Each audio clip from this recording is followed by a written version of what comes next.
Hi buddies, నేను మీ south Indian అమ్మాయి. నిన్న లిటిల్ రితికాది బర్త్డే. సో అందుకని వాళ్ళ మావయ్య కేక్ తయారు చేయించాడు. నిన్నే పోస్ట్ చేద్దాం అనుకున్నా, బట్ కొంచెం టైం కుదరక పోస్ట్ చేయలేకపోయాను. బట్ కేక్ మాత్రం చాలా బాగా రెడీ చేయించాడు వాళ్ళ మావయ్య తన కోసం. చిన్న చిన్న టెడ్డీ బేర్స్ కూడా పెట్టించాడు. బట్ నాకైతే చాలా బాగా నచ్చింది. చిన్నపిల్లలు ఇంకా బాగా లైక్ చేస్తారు. సో నిన్నైతే చాలా బాగా సెలబ్రేట్ చేసుకుంది. నిన్నైతే ఇప్పుడు ఈవినింగ్ అయిపోద్దా అని తెగ ఎదురు చూసింది.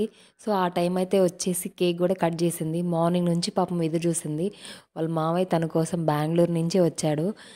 బట్ చాలా బాగా హ్యాపీ ఫీల్ అయ్యింది తన కోసం వచ్చినందుకు. చిన్నపిల్లల బర్త్డే అయితే చాలా హడావిడిగా ఉంటుంది కదా. పొద్దున్నే స్కూల్కి వెళ్ళాలి, ఆ స్కూల్కి వెళ్ళినప్పుడు అందరికీ చాక్లెట్స్ ఇవ్వాలి.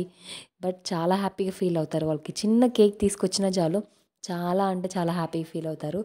కేక్ మొత్తం తినరు, బట్ ఆ కేక్ కట్ చేస్తే ఆ ఫీలింగే వేరనమాట వాళ్ళకి.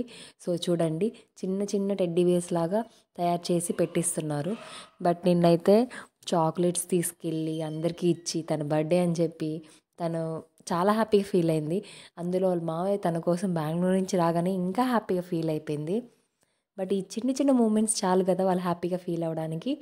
వాళ్ళు ఏం తీసుకురాకపోయినా పర్లేదు, కేక్ కట్ చేయించి కొత్త డ్రెస్ వేసి చాక్లెట్స్ ఇస్తే చాలు, అంత హ్యాపీగా ఫీల్ అయిపోతారు. బర్త్డే ఆ మూమెంట్ వస్తుంది అంటేనే వాళ్ళు ఇంకా ఎగ్జైట్మెంట్తో ఉంటారు. కేక్ కట్ చేయాలి, కొత్త డ్రెస్ వేసుకోవాలి అని చెప్పేసి. బట్ వాళ్ళ ఫీలింగ్ బాగుంటుంది. ఆ మూమెంట్లో కేక్ కట్ చేసేటప్పుడు ఇంకా బాగుంటుంది.